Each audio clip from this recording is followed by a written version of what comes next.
Musée Gustave Moreau. Aujourd'hui il pleut, comme hier et avant-hier en fait. Ce n'est donc pas drôle. Mais je ne dois pas me plaindre, car c'est la vie. Après le soleil vient la pluie, l'un ne peut aller sans l'autre. Je refuse aussi d'en vouloir aux gouttes qui inondent les trottoirs parisiens, car dans le sud de la France c'est pire. Des crues ont lieu, de telle sorte que des milliers de familles se retrouvent à ce jour sans eau, sans chauffage et sans électricité. Les maisons sont aussi inondées, certaines ont même été emportées sous l'effet du courant. Une vingtaine de personnes sont encore ce matin portées disparues, et surtout, 2 hommes, des pompiers, ont trouvé la mort en exerçant leurs fonctions. Donc il pleut, je ne peux pas me balader avec Lika, c'est dommage, mais ce n'est pas grave. Il y a plein d'autres activités superbes à faire, comme la visite d'un musée. La pluie renforce tout de même la mélancolie, qui m'a gagnée depuis quelques jours. En effet, je me pose des questions sur ma manière de me comporter avec les garçons. Pourquoi mes confidences sont-ils uniquement du genre masculin? Sur mes sentiments. Suis-je capable de tomber amoureuse? De retomber amoureuse? Sur moi. Est-ce que je mérite qu'on s'attache à moi? Sortir du studio et me plonger dans un autre univers, celui d'un peintre par exemple, me fera donc le plus grand bien, même si les artistes ne sont pas réputés pour être des êtres très équilibrés et joyeux. Ça ira. Il le faut de toute façon, car je ne supporte plus de me voir aussi pensive. Je suis comme je suis, ça plaît, ça ne plaît pas, là n'est pas la question. L'important, c'est que moi je m'aime. En passant devant un petit enclos où de la vigne est cultivée en plein Paris, j'arrive au pied du Sacré-Cœur. Oui, l'église n'est pas vraiment à côté du musée que j'ai visité aujourd'hui, mais c'est parce qu'au départ, je n'avais pas prévu d'aller là-bas. Chut, il ne faut pas le dire à Gustave. Il serait vexé de ne pas avoir été mon premier choix. Je profite donc du détour réalisé malgré moi pour entrer dans la basilique, puis pour descendre les marches de la butte de Montmartre, avec Paris à mes pieds. J'adore. Non pas parce que je domine la ville et me sens puissante, mais parce que c'est beau, même sous la pluie. Surtout sous la pluie. Ne vivant pas à Paris même, je ne me considère pas comme une vraie Parisienne. Mais oh que j'aime cette ville. Une 2 chevaux est garée à proximité du monument. Les portières sont ouvertes afin que les passants puissent entendre, depuis le poste de radio, la voix d'Édith Piaf. Quel cadre parfait pour ce couple que j'aperçois en train de se bécoter. Il y en a un autre, pas très loin, qui vient d'accrocher un cadenas à une rampe de l'escalier.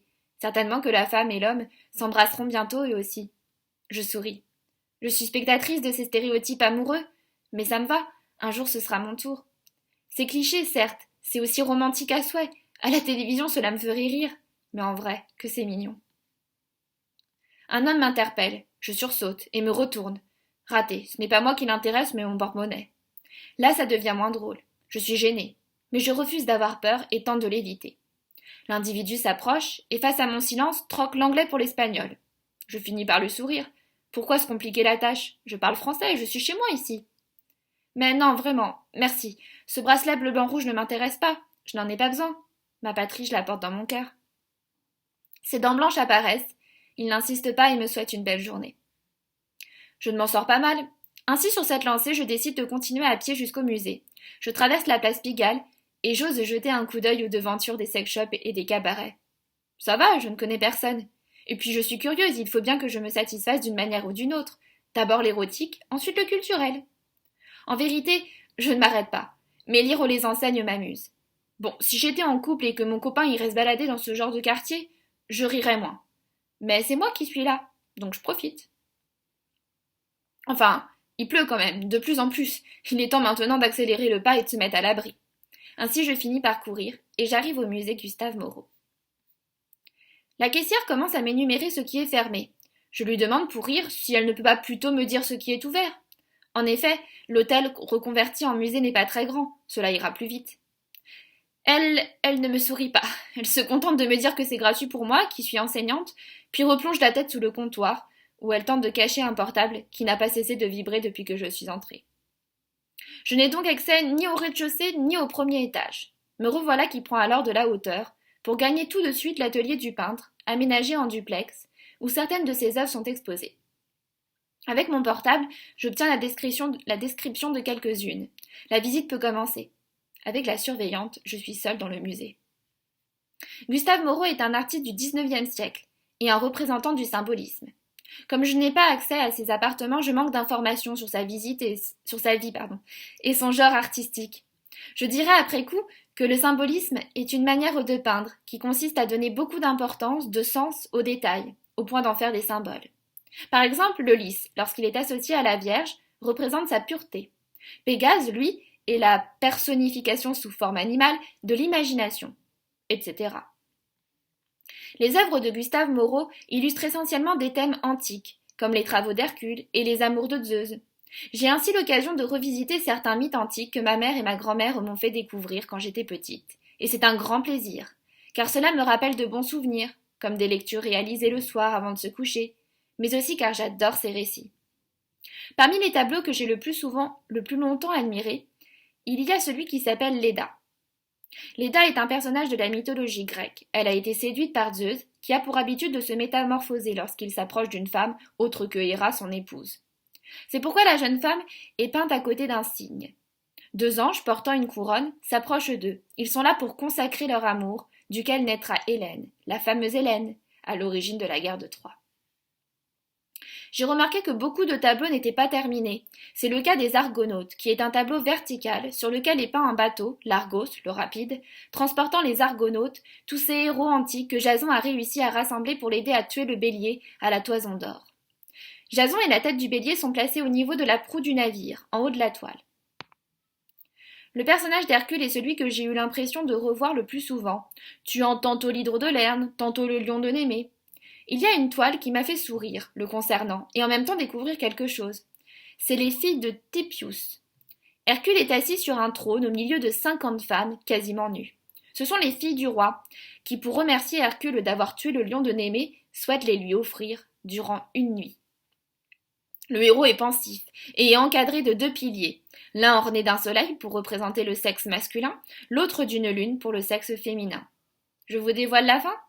Hercule est un demi-dieu, donc en partie un homme. Il va profiter de l'offrande qui lui est faite et procréer. Je trouve l'atelier de Gustave Moreau très beau. Rien que pour le voir, la visite vaut le coup. En effet, il est lumineux, le sol est en bois et craque sous les pas. Un escalier en colimaçon ouvert permet d'accéder au 3e étage, et les œuvres de l'artiste ornent tous les murs, jusqu'au plafond. Comme proie célèbre de Zeus peinte par M. Moreau, je peux citer en plus de Léda Europe, qui a été approchée par le dieu des dieux, métamorphosé en taureau blanc. Le peintre a réalisé un polyptyque qui m'a beaucoup plu, Vie de l'humanité. C'est un ensemble de 10 tableaux dont l'un est placé au sommet alors que les 9 autres sont rangés en ligne de 3 en dessous. Celui tout en haut représente Jésus, avec du sang qui coule de ses mains. On peut penser qu'ainsi il pardonne à l'humanité, par son sacrifice, tous ses péchés.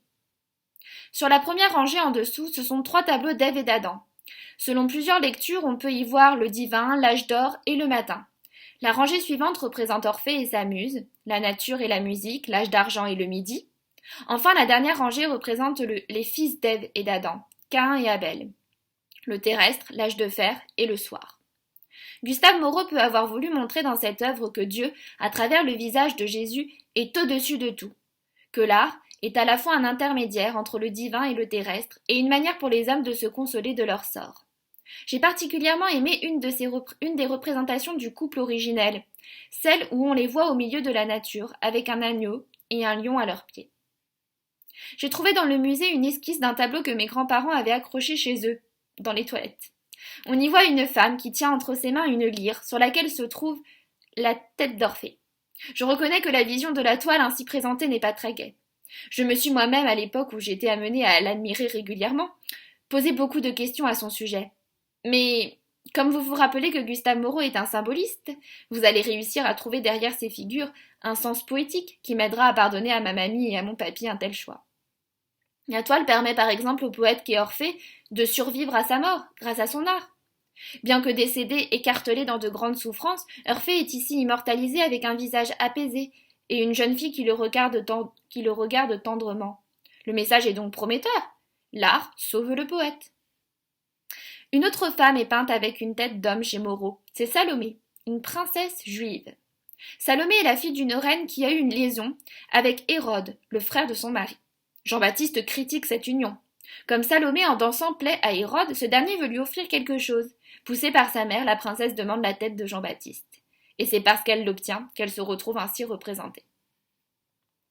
Je pourrais vous parler d'autres légendes que l'on retrouve en peinture chez Gustave Moreau, comme celle d'Ulysse, qui rentré à Ithaque tue tous les prétendants de son épouse, ou comme celle du fil d'Ariane, fil que la princesse remet à Thésée son amoureux pour qu'il sorte du labyrinthe dans lequel il va entrer pour tuer le Minotaure. Mais je ne vais pas le faire, car j'espère qu'avec ce que je vous ai déjà raconté, vous avez maintenant envie de vous plonger par vous-même dans la lecture de ces merveilleux mythes.